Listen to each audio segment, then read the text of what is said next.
Welcome to Hollywood Breakthrough, as we interview some of the most talented people in the business. From Academy Award winner Nicolas Cage, screenwriters Misan Sage, John Russo, and TV writer Sterling Anderson, and many more. Please welcome your host, Danielle Tillis. Hi, this is Danielle with Hollywood Breakthrough, and today we have an amazing guest. We have Michael Hyatt. She has done Crazy Ex-Girlfriend, Ray Donovan, True Detective, The West Wing, Law and Order, The Killing Point, Drive, and two of my favorite things are The Wire and Mississippi Dam. Michael, thank you so much for coming on today. Thank you so much for having me, Danielle. It's a joy to be. You are an amazing actress. Your background's kind of a mix of basically you're African, British, Jamaican, American. Did I get that right? Yeah, you did. I was born in England. My mother and father are Jamaican and moved to England for a few years where we were born, my brother, sister, and myself. Then we moved back to Jamaica, and I lived in Jamaica for 6 years and then moved to the States in 1980. And you graduated from Howard University to do acting, but you also went to NYU as well. So can we talk a little bit about how you kind of got started? Because my understanding is that parents are actually actors or work in the arts as well. Your father was a well-known actor in Jamaica, Mr. Charles Hyatt. And he has a foundation. I want to talk about how you kind of got started and how that led up to what you're doing now. I think I got started watching my dad perform. You know, when I was, how old was I then? I was, 6, 7 in Jamaica. My dad would do something called pantomime in these huge theaters in Jamaica, in Kingston, and I would go to work with him. And I would watch him put on his makeup. I can still see it as I'm talking about it now. He had this light blue makeup kit with all of his traditional Ben Nye makeup, and I would watch him put it on, and I was just there. I was just a fly on the wall. And then I would at some point be asked to, go into the theater, and I would sit in the front row and I would watch my dad perform. And even now I'm looking at the stage, and I'm looking, I would look behind me at the huge theater and just be in awe of it. Just to be surrounded by all of that at a young age, I was floored by it all. And I didn't even really realize what was happening, that my life was being shaped even then. But it was. My mother is a retired museologist, art historian, and she developed museums and worked at the Smithsonian Institution for many years in Washington, D.C. And while we were in Jamaica, the driver would pick us up from school and bring us back to her office. And where most children go to play dates and playgrounds and whatever we do nowadays, the galleries were my playground. The art exhibits was fun for me. It was just an everyday thing. And so during the day, I was surrounded by art. And in the evening, on occasion, I would go and be with Daddy and watch his work. So that was my beginning. Later on, when it was time to go to college, I thought I was going to be a child psychologist. Why? Because I stunk in school. My grades were terrible. But I didn't see, even though it was all I knew, I didn't see myself being an artist. I perceived it in some unconscious way as being something that you did for fun, even though I was raised in it.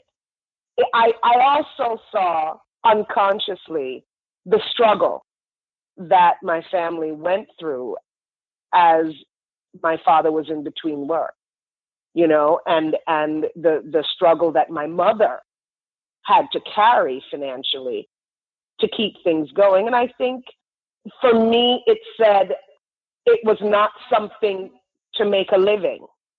So I loved it.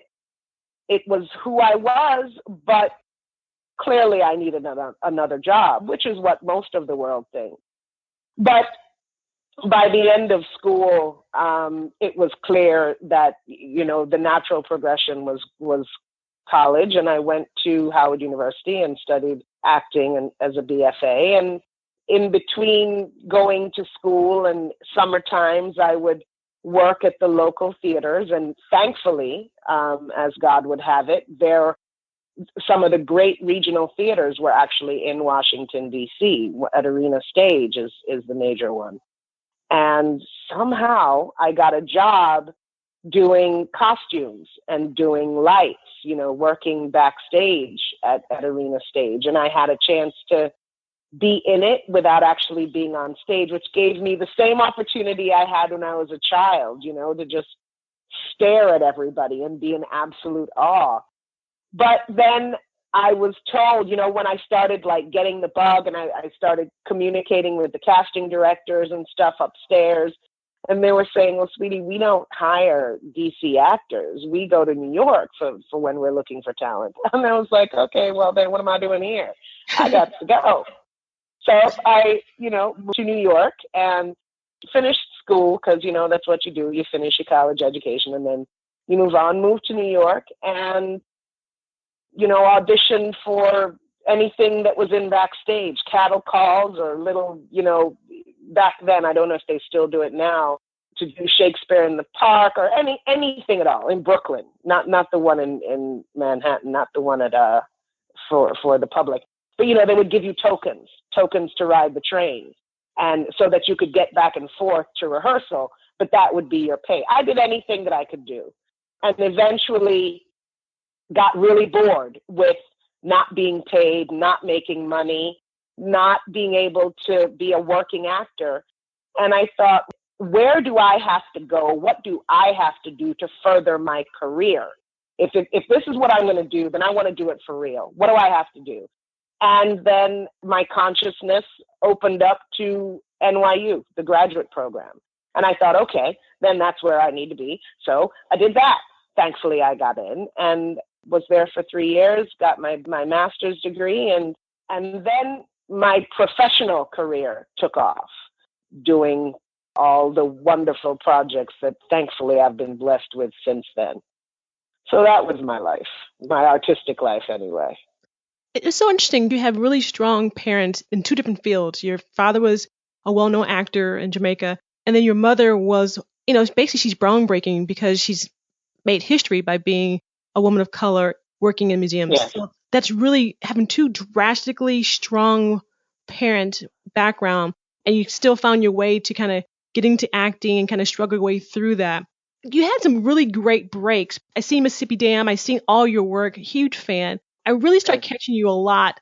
I guess I started really loving your work. It was in The Wire because I never seen a woman take that type of role and just run with it the way you did. The Wire is such a strong show that so many people was a huge fan. People are now still seeing that show and remembering your work. Did that bother you at all? They remember you from that particular role because it was such a drastic, hard role to play.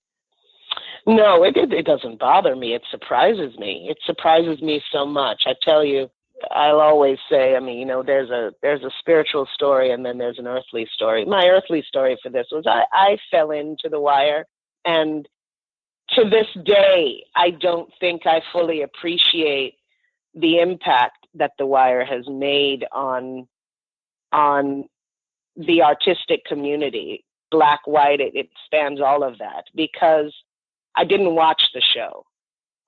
It was a little too hard for me. And I have always tried to keep a separate consciousness between my work and my life. And so going to work, it was such personal journey as much as it was an artistic one, because it was the first long-term gig that I got out of school. I was out of graduate school now, out of NYU. I had been out of school for about 2 or 3 years when The Wire came along. And I started when it started. I started in the first season. And so in my mind, there was no expectation of the future with this thing. It was just another gig. And little by little, it evolved the character evolved, because again, I didn't watch the show, and by this time I wasn't living in New York. I was actually living in Pennsylvania. And so the following, I wasn't in that community. And so I wasn't among the people who were watching it. And it just wasn't something I followed. It was just this, every time they wrote a script, I was being asked to do something deeper, something more challenging artistically. And sometimes it was damn scary for me. Sometimes it was thrilling. I remember going for the wardrobe fittings, and I would try on, this outfit or that outfit. And I remember the costume designer used to love when I came into the room, because he would say, the moment you put on her clothes, you become her. And she is so very different from who you are on a regular day, just walking around the street. But the moment you put on her clothes, you become this woman and you bring her to life. And it was really, it was a new thing for me, to just fall fully into this person that is very different from the way I choose to live my life. It's so bold and so strong and unapologetic. It liberated me, and it taught me a lot about who I was and what I had to offer, not just artistically, but in my own self. It taught me, or reminded me, a lot of things about myself that I had forgotten over the years, because she demanded that strength. She demanded that confidence. She demanded that presence that I think I shied away from in my personal life. So it was thrilling to be a part of Brianna's life. Truly was.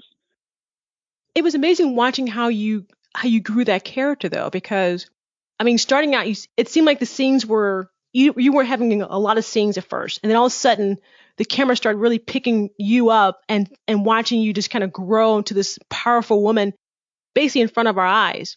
And it was just, that show was an amazing show. And people watch it now that I know, and we talk about it, how great that show was and how many different great actors came from that show. But that's not the only thing you've done. You've done some really amazing work in The West Wing and Law and Order. And is it because you embody those particular, those characters, and you just try to separate yourself from it because you become that character for such a period of time, and you just kind of become that person, and it's kind of hard to shake it off? These shows are very strong, powerful women, and they weren't the main character, but there were these women that stole the scene, and I just love watching you perform. Do you embody those characters pretty much? I love that you said that, sweetie. I appreciate that so much. What generosity. Do I? There has to be. I think for every actor, they're a part of themselves in everything that they do. So yeah, there's a part of me in all of these people, but not at all to the extent that they are written. When I love that I am cast in these tremendous women's roles, these strong divas, which they are. And I'm so proud of that. It just requires me to step into a place of, what is the word I'm looking for? Step into the light. Do you know? And I'm using a theater term, really. Front row center. Just go right straight into the spotlight, which is something I do not do in life. But these women require that, because that is who they are.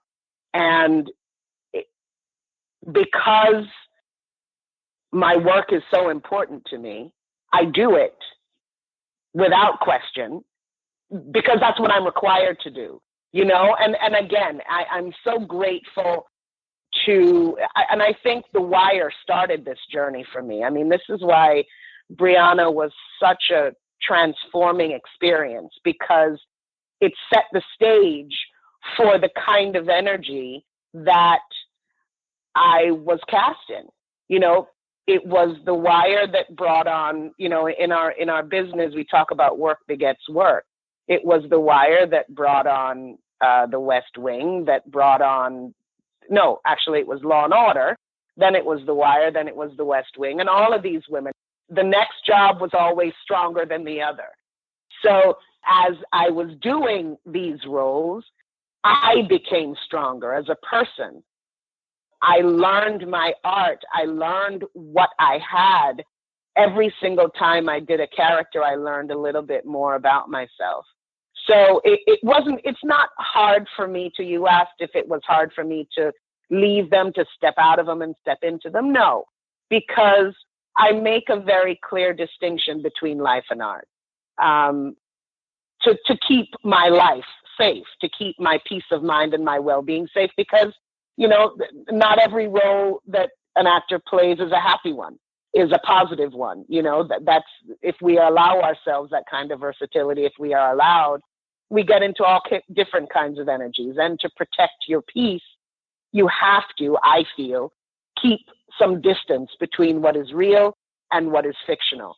So when the job is over, I wash the makeup off, I pull off the wig, I get back on my clothes, and I move back into my life. And I do not take that into my world. But when I'm in that world, you surrender completely. And at the sake of, you know, there are some parts that are very emotionally challenging. And when I find myself in those experiences, I really do have to just shut everything else out. And if that means that I don't talk to anybody when I'm on set, then I don't talk to anybody. And most people are quite respectful of that, because they understand what I have to do, what I'm here to do, and they give me the space to do it.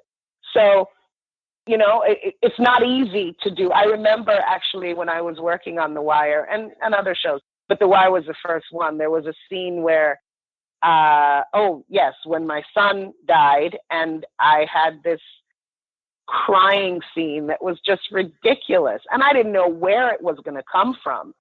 And all I could do was pull myself away into a corner and just shut down everything else that existed and focus on that moment.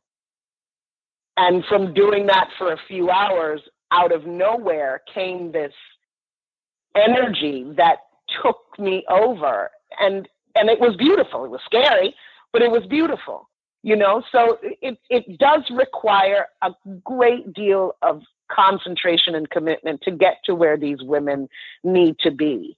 And I'm so grateful to have found that within myself, because sometimes I'm finding it in the moment. I don't know where it's coming from, and I'm just praying that it's there. And then when it comes out, it surprises even me sometimes, and I'm grateful.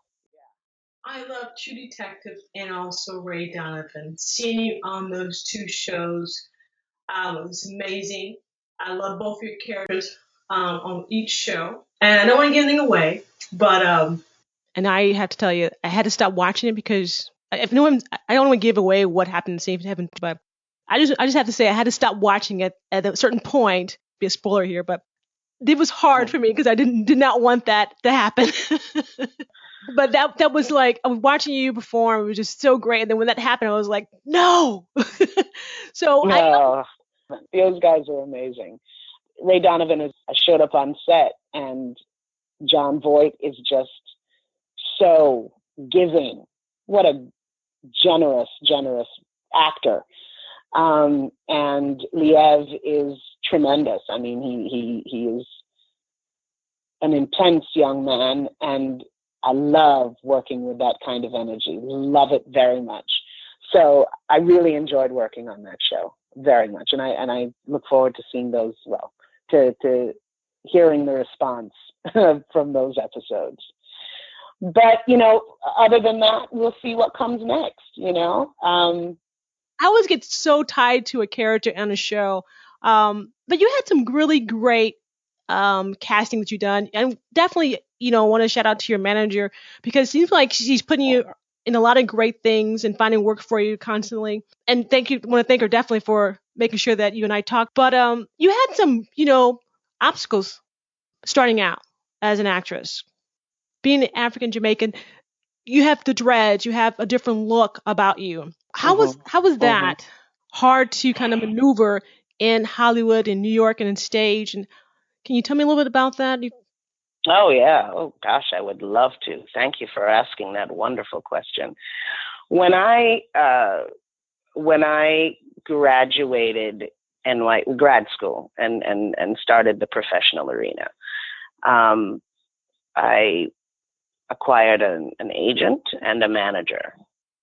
Fabulous people. And the first conversation, my manager, she was in love with me. She just thought I was, the bee's knees. Great. And the first conversation she had with me was, okay, what you need to do is you need to lose weight, cut your locks, get rid of the space between your teeth, and get rid of your mole. If you don't do those 4 things, you will not work in this business, period, done. Okay, let's get to work. And I was incredibly defiant for many years and felt this woman doesn't know what the fuck she's talking about. She can't possibly, I'm who I am. I mean, I just came from NYU. I'm the shit, excuse me, expletive. I'm the expletive. Forgive you definitely are that, but well, that was my thinking back then. I had just graduated from one of the best schools in the country, and I was in heavy demand, and you ain't gonna tell me nothing. Well, the industry taught me very quickly that was not necessarily the case. Yes, I'm a great actor, but the industry, certainly at that time, very much more at that time, had a very clear understanding of what was success, what could be successful in this industry. And it certainly wasn't a large person. It certainly wasn't a person who had locks down her back. The space between the teeth and the mole and stuff, so that eventually changed to, well, I lost weight. I fixed the space between my teeth. I orthodontist did, I got braces and blah, blah, blah. And I cut my locks. That was the hardest thing to do. And I cut my locks. But I did it because I understood as an artist, where the locks were concerned anyway, as an artist, if I wanted to represent people on a universal level, that having the locks would limit me greatly. Yes, there were parts that I could play. I mean, I worked on Law and Order. I think I did a part in a movie. But the career that I wanted was going to be hindered by these locks. Okay, well then let's get rid of it. Didn't really see the point of the mole. I just couldn't do that. I couldn't do it, and I still can't. I was born with it. God gave that to me. I just wasn't willing to let that one go. And I haven't seemed to have any trouble. So over time, over the years, my weight has gone up and down and up and down. And actually, I have found, as I am now in my skin, I'm still a heavy person. I'm a size 18. Not what I was before, I went down to a size 12. I was, in my 30s, I was gung-ho, and I was just like, okay, let's do this. And I just went all the way. And yeah, it made a difference. There was no doubt. I'm a size 18 now, and I'm grateful to say that I'm working as much now, if not more, than I was when I was in my late 20s, early 30s, in the size 12 and 14. So we're in a different time now, and I'm older. And so maybe my weight is more acceptable at my age in my 40s. But I truly do believe that wherever you are in your skin, in your look, it really, really is important that you own it, that you claim it, and you love it, and you understanding whatever challenges may come as a result. I mean, I'm not going to change my skin. I'm an African woman. There have always been challenges for African actors and actresses because there are limits. There, so far, are limits to the roles that we can play. That's not going to change. There are limits to the role large women are allowed to play. That's not going to change. Or it hasn't changed. I keep having to correct that because things always change. But I think the greatest challenge I had throughout my career was learning to silence that voice that told me, if you don't do this, this, this, and this, you're not going to be successful. That voice is the thing, was my Achilles heel for so many years. I believed it, and because I believed it, it stymied my own personal development. And it wasn't until I let go of that voice that I was able to fully embrace who I was and what I had to offer. I think that is the biggest obstacle. It wasn't my size, although my size for me played a part, and in the industry played a part. All of those things, they are only real if you allow them to be real. The truth is what you make it. And I totally believe that is true. To think that you can tell somebody, if you don't get rid of the spaces between your teeth, you will not work. How ridiculous is that? It's completely not true. But because I believed it, I made it true. Because I believed, since I have my locks for the or because I'm this size or blah, blah. You go into the room and you see all the other actors that are auditioning for the same part. And you think, well, I don't have as much of a stake at it because I don't look like that. And those things gnaw at your confidence. You know, and your confidence is a thing you absolutely need when you go into those rooms trying to convince these producers and directors in these studios that you're the right person for the job. Without that confidence, you are shot to hell. So that was the greatest obstacle. And thank God I have overcome that challenge in my skin now, in where I live now. And I'm able to enjoy the career that I have fought so hard to have. How did you silence that voice, though? I mean, when you are working now, you're getting parts now.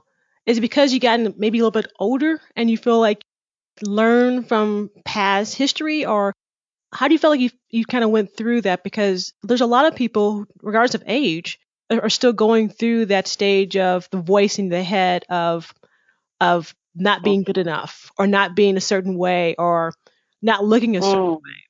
So I know it's not about age, but what do you think that for you that made it that way? Is because maybe your parents or just your surroundings? What kind of did it for you, though? What helped you silence that voice of, not feeling good enough? I tell you. Okay. Let's see. I moved to LA sometime after, like, the last few seasons of The Wire.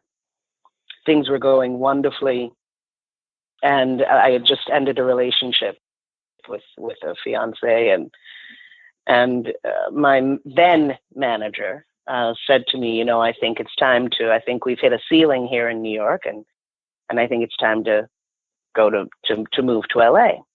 So we sold our house and went our separate ways. My fiance and I, he stayed East Coast. I was over here. I came to LA and I thought, okay, I'm going to start all over. And came to LA and had some successes, but came to LA with the idea of, I'm going to hustle and I'm going to start all over and pound the pavement and stuff. And actually, I'm leading up to something. I came here and hit success pretty quickly with The West Wing, which totally scared me to death. I found, because I was a fan of the show, and I went to this audition and had no expectation of getting it. I was just really wanting to, these new casting directors to get to know me and stuff. This was an opportunity for people to see my work.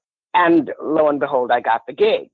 And I was catapulted into this world of Hollywood that I knew nothing about, and I felt completely inferior and was terrified. And it began my time here in Los Angeles began this journey of who am I and what do I want? Which is not a question I had ever asked myself before. I fell into it. It just was when I was in New York. It just one thing came after another, and New York was something I fully understood, and I lived there for many years. But now I was in La La Land, and everything was it was a little bit more, and it was incredibly intimidating. And I certainly didn't look like everybody here. In New York, it wasn't that big a deal for me because it was, the diverse, everybody was who they were in New York. But here, it was the Hollywood look. And I started questioning myself tremendously and doubting myself tremendously. And it took a toll on my career, on my ability to earn money. Because like I said, when you don't have the confidence, you can't make the money because you can't walk in there apologizing and second guessing yourself because the other person's going to get the job. So that started happening. And over a period of time, I wasn't working so much. And the more I didn't work, the more I was freaking out inside. And the more I was freaking out, the more I was being forced to understand what is going on. So I was forced to do some soul searching. And it took a while.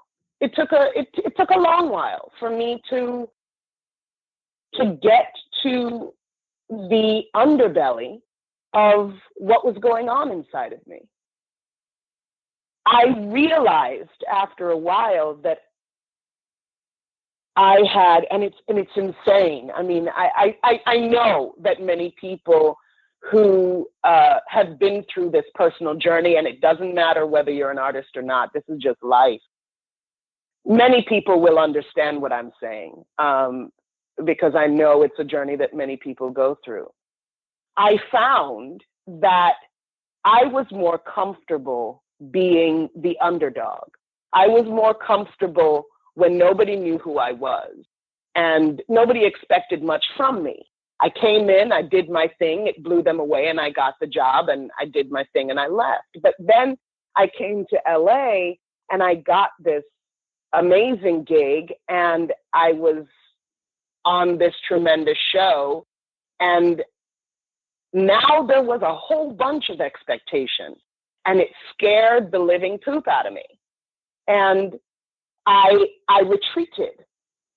And in retreating, I sabotaged my success.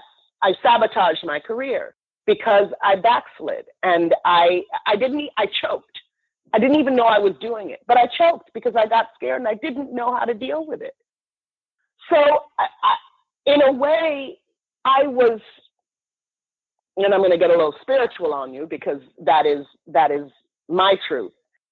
I was confronted with my fear, and I didn't understand that in being afraid and in backsliding and in retreating from the light, from where I was supposed to be, what I had worked towards my whole career. That's exactly what I wanted.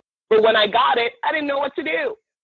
So in doing that, I was welcoming a life that I didn't really understand. And so Spirit said, you know what?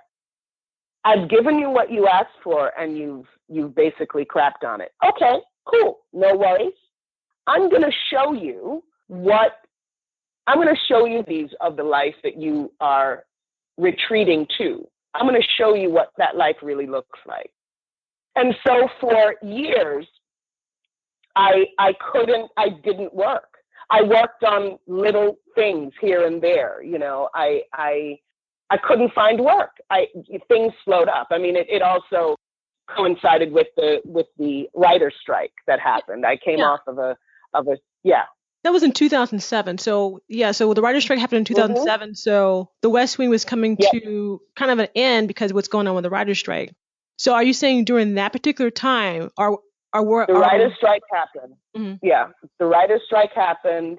Work slowed down a great deal, and so there was no work. And then it would come up, and then when it came up, there just wasn't that much stuff. And then I had a baby, and that changed my consciousness completely. And I started living this life of survival, like I did when I was a kid, in New York, just trying to get anything I can. And money was tough, and life was just my work. When I don't have my work, I'm insane. Anyway, so little by little, I started seeing what I had done to sabotage my own career by being afraid of the limelight, being afraid of the success. And I had to really come to terms with it. Once I did that and chose to claim my life again, the moment I did that, things changed. The moment that turned within me, the moment I came to terms with the demons within myself and made a proactive effort to heal those demons so that I could have me back, so that I could have my life back, things started to change and work came back. I had to go through that. I had to go through that time of nothing so I could see what nothing really looked like. I thought, well, what's the big deal? I could, I don't have to be an actor. I'm a mom now. I could, get a job doing something else, and, I could just live a regular life, and, I've done my work and blah, blah, blah. No, dear, that's not what I was meant to do in this world. I was meant to be an actor. I was meant to be a good actor. I was meant to be recognized and for the work that I do, and I was meant to step in that light. And as long as I step away from what my true calling is, there was no happiness for me. And this is not just about art. This is for anybody. When you choose not to live the calling, the thing that you were meant to do in this world, when you shy away from that, it is damned hard to be happy. It's damn hard to feel fulfilled. So you're living like this fraction of a life that you were meant to live, which is what I was doing. And I was so unhappy. And I got so sick and tired of being sick and tired eventually that I had to reclaim myself. And that is when I came back, and that is when my work came back. Do you think it has something to do with the fact that you had someone else you had to take care of? Like there was something else besides just you? Was that absolutely? Okay. Yeah, definitely. I when I became a mother to a Black man, I realized that I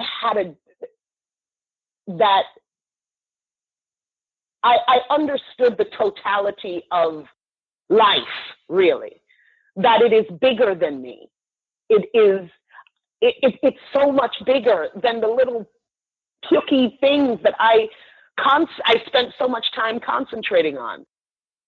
And my son, I looked at him and I realized that everything that I do from this moment on is going to affect my son's consciousness, my son's understanding of who he is.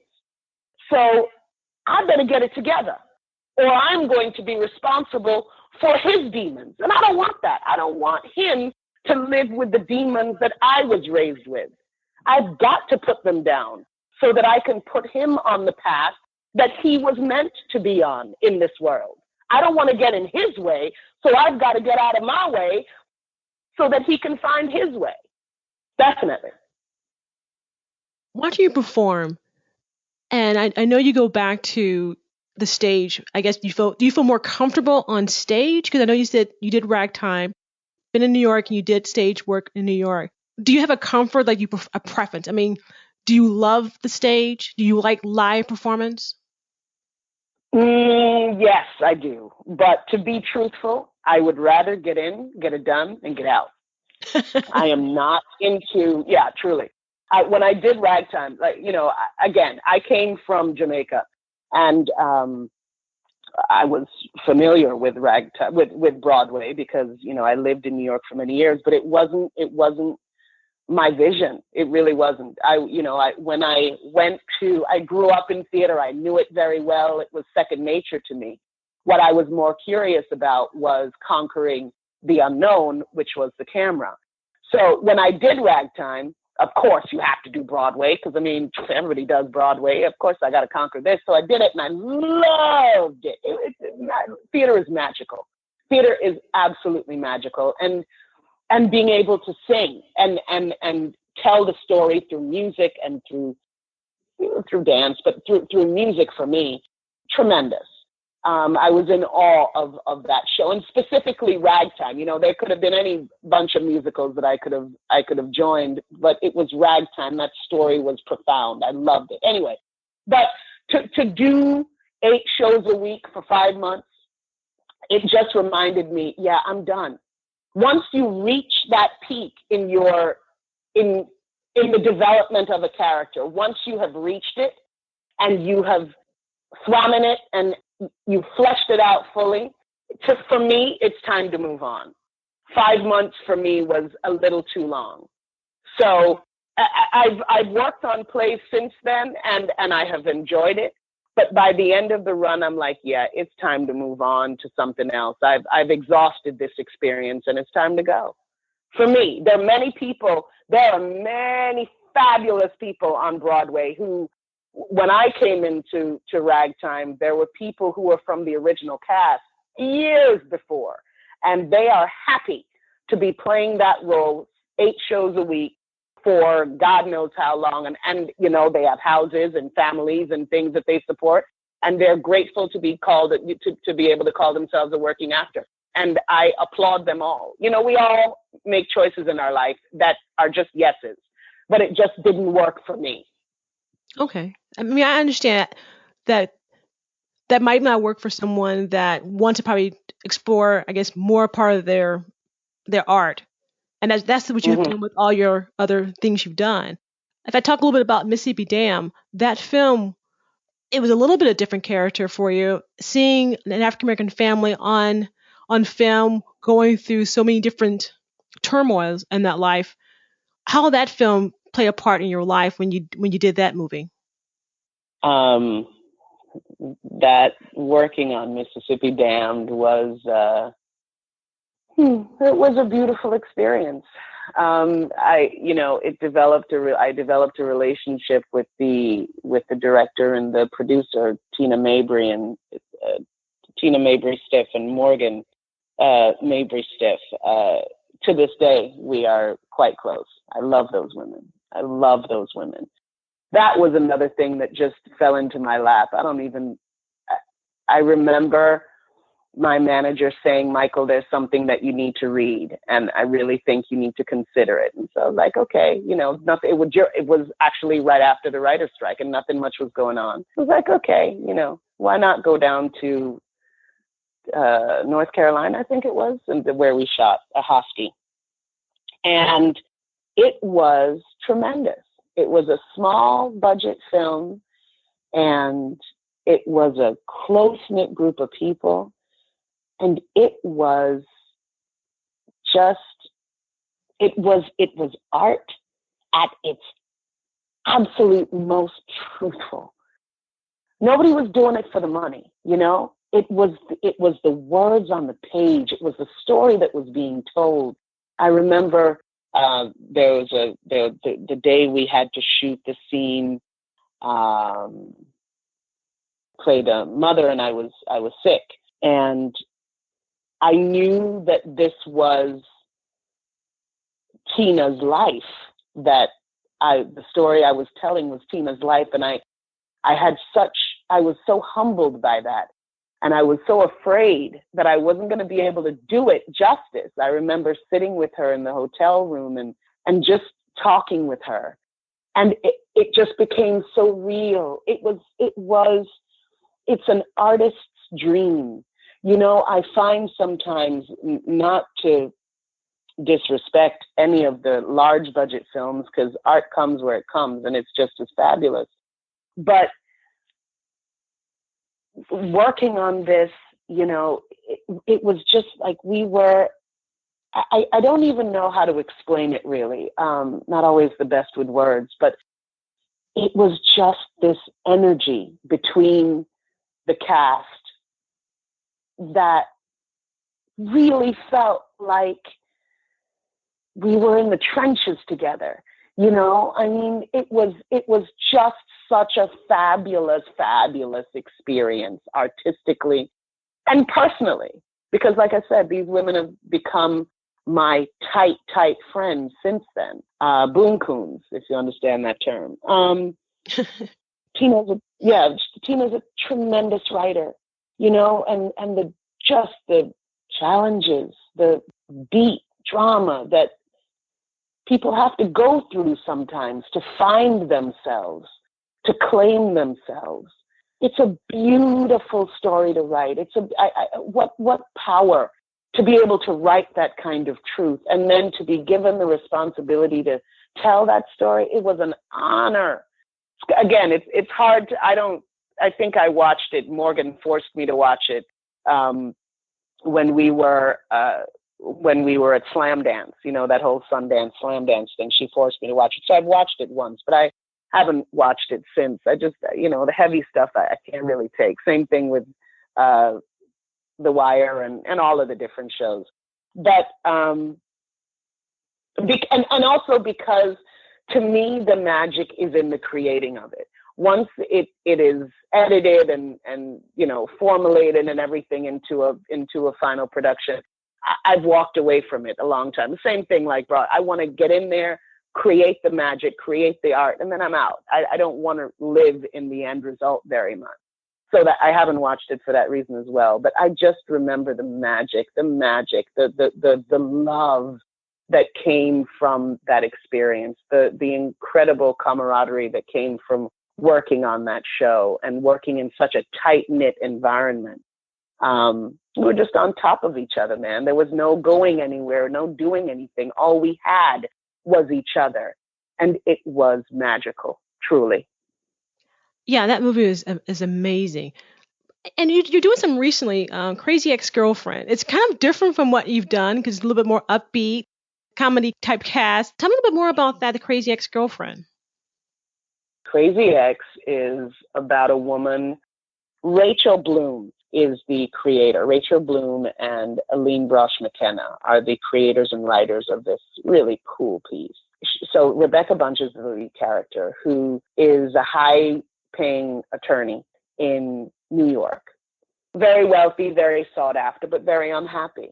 She runs into an old flame in New York, and it rekindles all these feelings. He was her first love, and she always felt that if she had stayed with this man, that she would be happy today. Turns out he's moving back home to California, to West Covina, California, and so she decides, I am giving up my life in this place in New York. I'm giving up my job.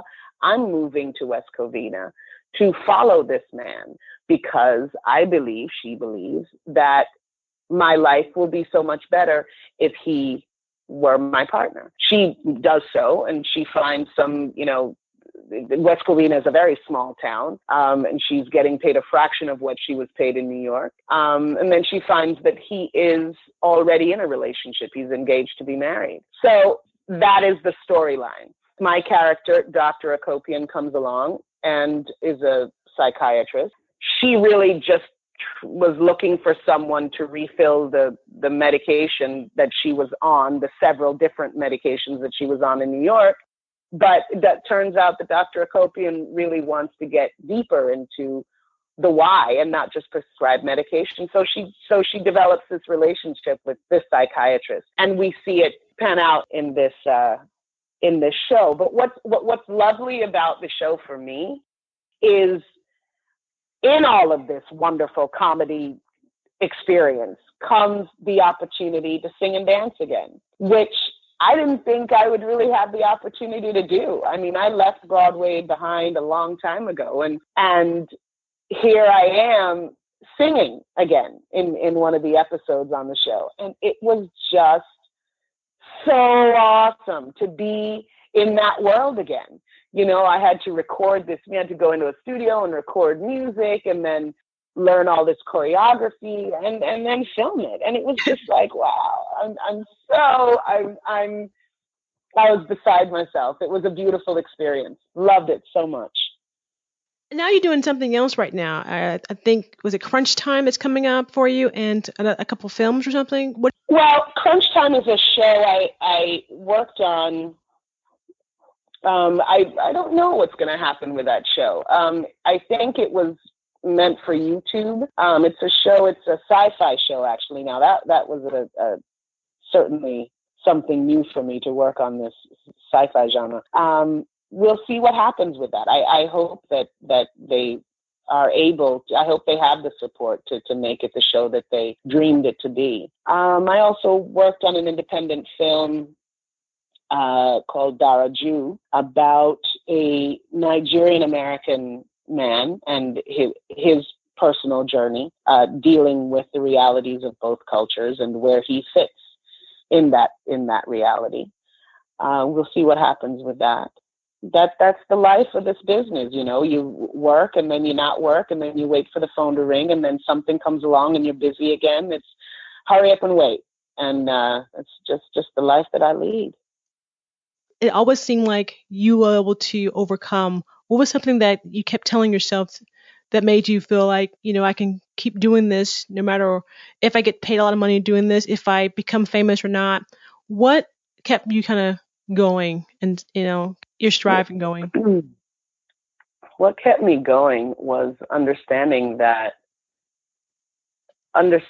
intellectually, it's a visceral thing. It's just an is in your being, in the core of your being, that it was my calling. That's a very intellectual phrase, statement thing, but it was the thing that I knew I was supposed to do in this world. I didn't understand the how. I didn't understand the business. I didn't understand anything. I just knew that my life meant something real when I was able to act. And then it was just a matter of giving myself permission to make it work. There was certainly enough naysayers in the world. And the business itself is hard, but it's got to be more than money. You cannot do this if all you're thinking about is money. Or maybe you can't. You know, I'm sure there are many people who are. I think that the thing for the young people that are beginning, or the middle-aged people, it doesn't matter what it is. It doesn't matter whether it's being an actor or being a whatever. Follow your truth. Find out what your truth is. In the middle of the night when nothing else matters, what is the core of your truth? Identify it and claim it. You don't have to have an understanding of how it's going to manifest. That doesn't matter. What matters is identifying what it is that makes you happy, what it is that makes you want to wake up and live and be full and happy in the world. Once you've identified that, just open up your mind, your consciousness to the yes of that. Once you do that, it will come. It will work. It absolutely will work, but you have got to give it permission first. I remember so many times, you know, my best friend then was an attorney. And I remember us running into some high school friends once. That was just sort of the definition of, just the way my life was going then.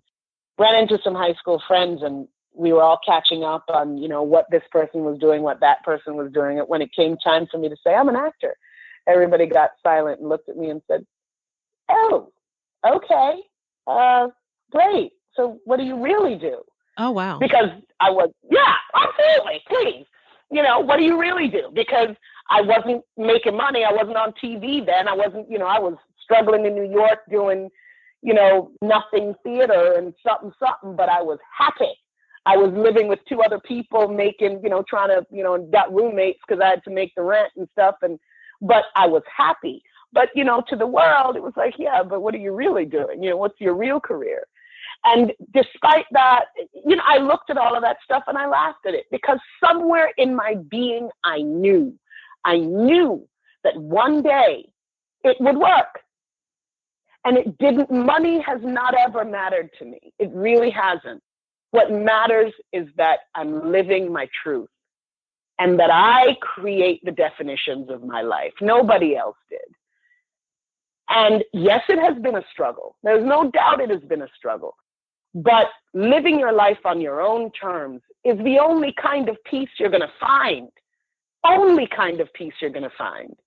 And you've got to give yourself permission and trust and trust and trust that it will. And the more you trust it and the more you follow that blind faith and really give it your all, it absolutely will work. I've seen it. I have lived it.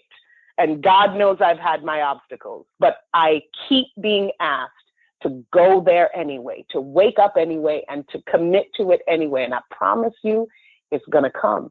And every time I say, okay, I'll do it. I'm going to this audition. I don't care. I'm just going to give it my best. I don't care. I'm just going to give it my best. If I get it, I get it. If I don't, I don't. I'm going to keep following through.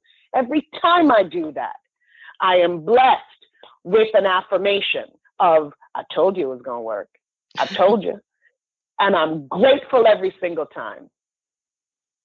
Gosh, Michael, thank you so much. You worked with everyone. I mean, and your characters are always changing. You're always doing something great. I want to make sure people catch you. Want to make sure I mention your website's Michael Hyatt, the actor.com. So, and follow you on Twitter. Michael Hyatt 16 on Twitter and Instagram. Okay. And on my Facebook, on Michael Hyatt on Facebook. I just started this Twitter. I'm learning, y'all. Instagram, Twitter, and Facebook. I started this because my publicist was like, looky here. If you want people to reach out, then you need to. I was like, okay, because I'm really not good with all of that public stuff, as I've shared. But I'm allowing myself to step out into that realm. So I'm now on Instagram, Twitter, and Facebook, and I am so grateful I did it because so many people are reaching out to me and sharing their respect and appreciation for my work. It really is. It's another way of affirming this commitment that I've made to my life and my career, to have the connection to all of these people that know my work. So thank you, everybody that have reached out to me on Twitter and Instagram and Facebook, and please continue to. It feeds me. Definitely feeds you, because it feeds us too, because you're such an amazing actress. Thank you so much for doing this. You are such a great actress. I love all your work. I really love your work. I'm so glad you're always out there working, and it's seeing someone that looks like me, a woman out there, that helps. So I'm so glad you're still taking, the steps out there to kind of, driving and for us to keep watching your work. You are tremendous, Diva. I am so grateful to you for all that you do and that you are following your truth. You, my darling, are an inspiration to many, many, many sisters and brothers that are coming up behind you and that are alongside of you on your left and your right, trying to figure out how to do what you do. So good for you, Mama. Thank you so much. I know how to end it, so that's going to be the end of that. So I'm going to stop recording a little bit because I don't know. But